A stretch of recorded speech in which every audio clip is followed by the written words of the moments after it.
Bonjour, je m'appelle Jérôme Ravenet et je vous partage sur ce fil de podcast la synthèse de cours donnés dans différents instituts depuis 2004 autour des théories et des pratiques médicales issues des traditions anciennes d'Orient et d'Occident.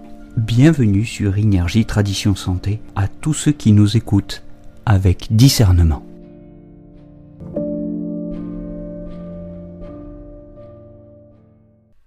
Bienvenue pour ce résumé de cours sur les entrailles curieuses, cours de première année, théorie fondamentale, qui fait suite à toute la série de cours donnés déjà sur les organes et les entrailles, leurs fonctions et leur dysfonctionnement. Aujourd'hui, nous parlons des entrailles curieuses, mais nous ne reparlerons pas de la vésicule biliaire à laquelle a déjà été consacrée une capsule spécifique. Nous allons parler des autres entrailles curieuses aujourd'hui seulement, c'est-à-dire le cerveau, les moelles, les os, les vaisseaux et le système génital. Commençons par rappeler la définition générale d'une entraille particulière. Toutes les entrailles particulières ont des points communs avec les entrailles parce que leurs formes sont souvent creuses et elles ont des relations avec les organes, parce qu'elles ont cette aptitude à stocker le yin et le jing. On l'a vu par exemple pour la vésicule biliaire qui stocke le jing médian, c'est-à-dire la bile.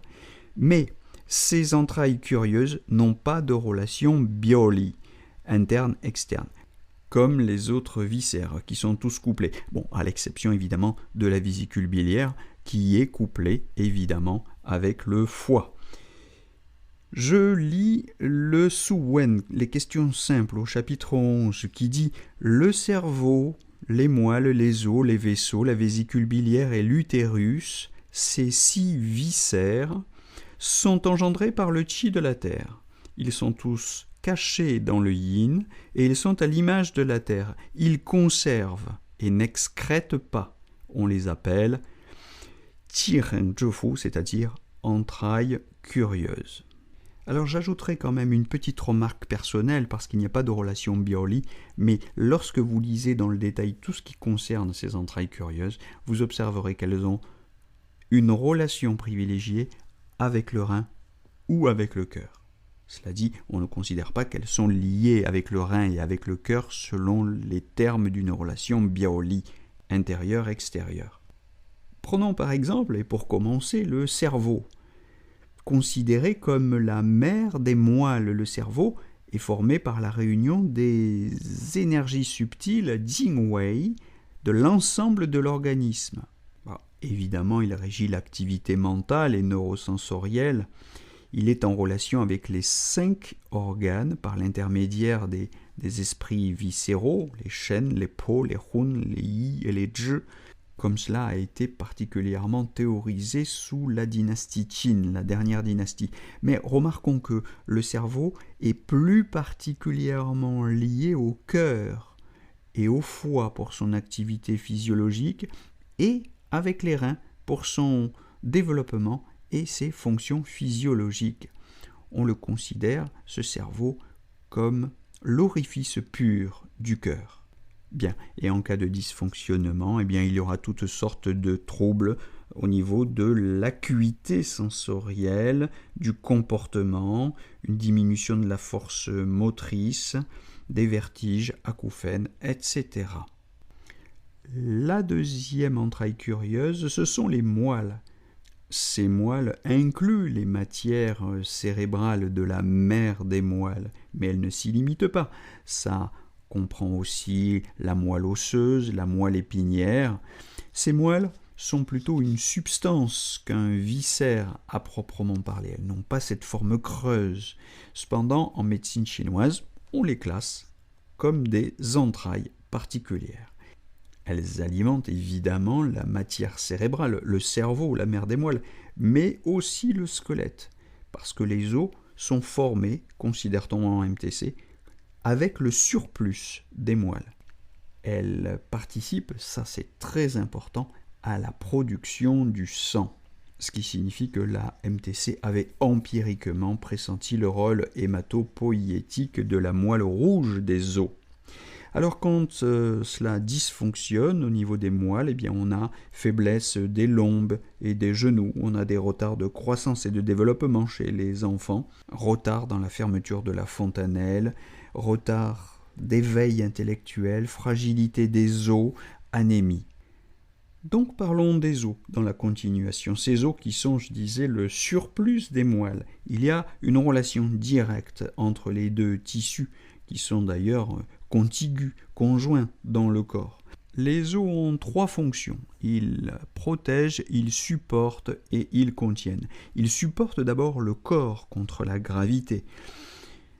Ils protègent le corps, notamment au niveau de la cage thoracique, qui protège effectivement le poumon et le cœur. Et ils contiennent la moelle osseuse. Comme les moelles et le cerveau, les os sont donc directement en relation avec les reins. Alors en cas de problème, il y a des déformations ou malformations osseuses, des troubles locomoteurs, des fractures spontanées, des dystrophies osseuses. Donc, outre la vésicule biliaire, le cerveau, les moelles et les os, les vaisseaux sont aussi considérés comme des entrailles curieuses. Pour le coup, les vaisseaux sont bien creux et ils font transiter, comme le font généralement les entrailles. Les vaisseaux sont une voie de communication pour le qi et le sang. Ils sont d'ailleurs en relation directe avec le cœur. Et en cas de dysfonctionnement, ils peuvent être responsables de stase de sang et d'hémorragie, d'extravasation du sang hors des vaisseaux. Bien, la dernière viscère, c'est pour les femmes l'utérus et pour les hommes ce que les Chinois appellent Jingshi, la chambre du sperme. Cet utérus, qui porte de nombreux noms en médecine chinoise, Nuzbao, Baogong, Baozang, Zigong, Zizang, etc., il ne se limite pas à l'utérus de la médecine occidentale, mais il enveloppe l'ensemble du système reproducteur féminin, c'est-à-dire les ovaires, les trompes, etc. Alors, il a 2 fonctions principales. Tout d'abord, il gouverne les règles, cet utérus, et donc là, il est toujours en relation avec le rein, et puis les méridiens curieux Zhenmai et Chongmai. Et il produit ce qu'on appelle le Tiangui, ce qu'on pourrait traduire par eau céleste, eau du ciel. Information utile, je remarque que Éric Marié souligne l'existence d'un vaisseau qui s'appelle Baomai et qui relie l'utérus à l'enveloppe du cœur et donc au cœur. Et c'est par ce vaisseau que le qi et le sang du cœur arrivent à l'utérus et participent à la production des règles. Il y a un autre vaisseau, Baoluo, qui relie l'utérus au rein et permet son enrichissement en jing, en énergie quintessentielle. Alors le Tiangui, l'eau céleste, évoque la descente du sang, qui est un liquide assimilé symboliquement à l'eau céleste, qui provient du cœur, organe situé en haut et symbolisant donc probablement le ciel, vers l'utérus. Ce sang descend vers l'utérus et c'est ce phénomène qui déclenche les règles. Pour certains médecins chinois, Tiangui désigne tout simplement les règles. Mais pour d'autres, c'est une substance qui joue un rôle de précurseur dans le déclenchement des règles. Et Éric Marié souligne qu'on parle de l'arrivée de Tiangui pour désigner la puberté et du tarissement de Tiangui pour désigner la ménopause. Enfin, l'utérus, en tout cas, c'est l'enveloppe du fœtus dont il assure la protection. En plus des reins, de Zhenmai et de Chongmai, le cœur, le foie et la rate jouent un rôle essentiel dans l'activité gynécologique de l'utérus. Évidemment, quand il dysfonctionne, on a toutes sortes de troubles de la menstruation, de la fécondité et de la gestation. J'irai beaucoup plus vite sur la dernière entraille, Jingshi, la chambre du sperme, qui est chez l'homme l'équivalent de l'utérus, si vous voulez. Bon, c'est l'ensemble de l'appareil reproducteur masculin, testicules, prostate, épididyme, vésicule séminale, qui produit, stocke, contrôle et émet le liquide séminal. Le jing, le sperme, transmettant l'énergie quintessentielle de la lignée, évidemment, cette chambre du sperme a une relation privilégiée avec les reins et avec Migmen, avec la porte du destin.